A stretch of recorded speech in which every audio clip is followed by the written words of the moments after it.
नमस्कार। आज के इस एक्सप्लेनर में आपका बहुत बहुत स्वागत है। हम बात करने वाले हैं लायंस क्लब्स इंटरनेशनल की। ये कोई आम नाम नहीं है, बल्कि दुनिया भर में सेवा और मदद का एक बहुत बड़ा प्रतीक है। आज हम इसके इतिहास, इसके विशाल नेटवर्क और जमीनी स्तर पर इसके द्वारा किए जा रहे असली बदलावों को बारीकी से समझेंगे। तो चलिए, बिना किसी देरी के सीधे मुद्दे पर आते हैं। सबसे पहले जरा इस नंबर पर गौर कीजिए, 13,89,075। अब आप सोच रहे होंगे कि ये क्या है। दरअसल ये दुनिया के सबसे बड़े और फैले हुए सर्विस नेटवर्क्स में से एक के एक्टिव मेंबर्स की गिनती है। जरा सोचिए, इतने सारे लोग निस्वार्थ भाव से सिर्फ दूसरों की मदद के लिए एक साथ जुड़े हुए हैं। ये वाकई हैरान करने वाला है ना। और ये कोई छोटी मोटी बात नहीं है। ये नेटवर्क दुनिया के 200 से भी ज्यादा अलग अलग भौगोलिक क्षेत्रों में फैला हुआ है। मतलब ये एक ऐसा ग्लोबल मूवमेंट है जिसका सिर्फ एक ही लक्ष्य है, समाज की भलाई। लेकिन भाई, इतने बड़े पैमाने पर इम्पैक्ट डालने की ये शुरुआत आखिर हुई कहाँ से? इसे समझने के लिए हमें थोड़ा इतिहास के पन्नों को पलटना होगा। तो आज की हमारी इस चर्चा का एजेंडा एकदम क्लियर है। हम शुरू करेंगे the origins of the Lions से, फिर बात करेंगे नाइट्स ऑफ द ब्लाइंड की, इसके बाद हम ग्लोबल यूथ एक्सचेंज कैंप्स पर नजर डालेंगे और आखिर में लोकल एक्शन ग्लोबल इम्पैक्ट को समझेंगे। तो चलिए शुरू करते हैं हमारे पहले भाग से, the origins of the Lions, यानी इस संस्था की शुरुआत आखिर कैसे हुई। इस कहानी की शुरुआत होती है एक सदी से भी पहले, अमेरिकन मिडवेस्ट में। साल था 1917, जब शिकागो के एक बिजनेस लीडर मेल्विन जोन्स ने एक बड़ा ही क्रांतिकारी विचार सामने रखा। उनका मानना था कि सफलता का पैमाना सिर्फ बिजनेस नहीं होना चाहिए, बल्कि अपने समाज की भलाई भी होनी चाहिए। और ये आइडिया इतनी तेजी से फैला कि सिर्फ 3 साल के अंदर 1920 तक ये संस्था कनाडा पहुंचकर इंटरनेशनल बन गई। इसके बाद 1925 में हेलेन केलर के उस ऐतिहासिक भाषण ने तो जैसे इसकी दिशा ही हमेशा के लिए बदल दी। पता है, इस संस्था के नाम लायंस में ही इसका पूरा सार छिपा है। Liberty, intelligence, our nation, safety. लेकिन इन सबसे भी ऊपर इनका कोर प्रिंसिपल है दूसरों की निस्वार्थ सेवा करना। और इसीलिए इनका मोटो बहुत ही सिंपल लेकिन बेहद पावरफुल है, वी सर्व, जिसका मतलब है हम सेवा करते हैं। अब आते हैं हमारे दूसरे भाग पर, नाइट्स ऑफ द ब्लाइंड। देखते हैं कि दृष्टि संरक्षण को लेकर इन्होंने क्या कदम उठाए।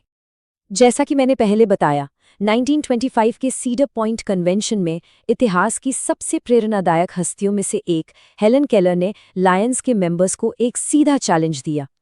उन्होंने अपील की कि वो नाइट्स ऑफ द ब्लाइंड बने, यानी एक तरह से अंधेरे के खिलाफ लड़ने वाले शूरवीर बने। और सच कहूं तो बस इसी एक भाषण ने इस संगठन के पूरे फोकस को हमेशा के लिए बदल कर रख दिया।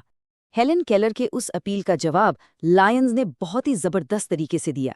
उन्होंने साइट फर्स्ट जैसे बड़े ग्लोबल प्रोग्राम्स शुरू किए, ताकि जिस दृष्टिहीनता को रोका जा सकता है उसे जड़ से ही खत्म कर दिया जाए। चाइल्डहुड ब्लाइंडनेस प्रोजेक्ट से लेकर ट्रैकोमा जैसी बीमारियों को मिटाने तक उन्होंने लाखों डॉलर्स की फंडिंग की। इसी फंडिंग की वजह से आज दुनिया भर में अनगिनत आंखों की सर्जरी और जरूरी मेडिकल ट्रेनिंग संभव हो पाई है। अब बढ़ते हैं हमारे तीसरे हिस्से की तरफ, ग्लोबल यूथ एक्सचेंज कैंप्स। देखिए, लायंस क्लब्स का काम सिर्फ इंटरनेशनल हेल्थ केयर तक ही लिमिटेड नहीं है, बल्कि ये संगठन अपने इस इतने बड़े नेटवर्क का इस्तेमाल हमारी अगली पीढ़ी को सशक्त बनाने के लिए भी करता है। इनके जो यूथ एक्सचेंज प्रोग्राम्स हैं ना, वो दुनिया भर के युवाओं को सरहदों से परे एक साथ लाते हैं। इससे होता ये है कि वे एक दूसरे के कल्चर को समझते हैं और ग्लोबल लेवल पर एक आपसी सम्मान बढ़ता है। ये यूथ कैंप्स वाकई में बहुत ही अनोखे और अलग अलग तरह के अनुभव देते हैं। उदाहरण के तौर पर ऑस्ट्रिया के वियना एंड अराउंड कैंप को ही ले लीजिए। वहाँ क्रॉस कल्चर टीम बिल्डिंग पर सबसे ज़्यादा जोर दिया जाता है। वहीं डेनमार्क के कैंप में युवाओं को विंडमिल इंडस्ट्री यानी पवन ऊर्जा जैसी नई तकनीकों के बारे में सिखाया जाता है। और नॉर्वे का लायंस कैंप बीटोस्टोलन तो और भी कमाल का है, क्योंकि वो दृष्टिबाधित और शारीरिक रूप से अक्षम युवाओं के लिए पूरी तरह से सुलभ एक इंटरनेशनल कैंप है। और अब हम आते हैं आज की चर्चा के हमारे आखिरी और सबसे खास भाग पर, लोकल एक्शन ग्लोबल इम्पैक्ट। जब हम इस विशाल नेटवर्क को एकदम जमीनी स्तर पर काम करते हुए देखते हैं ना, तो इसकी असली ताकत इसके लोकल अभियानों में दिखाई देती है। भारत के ही कुछ उदाहरण लेते हैं। नागदास जेनिथ क्लब बिल्कुल आजाद तरीके से स्नेह यानी स्पेशल नीड एजुकेशन होम चला रहा है। दूसरी तरफ विदिशा अशोका क्लब कमजोर परिवारों को हर महीने राशन बांटता है और बच्चों की आंखों की सेहत के लिए जरूरी विटामिन्स भी उपलब्ध कराता है। मतलब ये लोकल क्लब्स अपने इलाके की जरूरतों को पहचानते हैं और सीधा वहां इम्पैक्ट डालते हैं जहां उसकी सबसे ज्यादा जरूरत होती है। तो इस पूरे एक्सप्लेनर के अंत में एक बहुत ही अहम सवाल हमारे सामने आता है। आखिर कैसे दूसरों की निस्वार्थ सेवा का एक सदी पुराना विचार आज भी हर रोज दुनिया भर के हजारों लोकल समुदायों की तस्वीर बदल रहा है?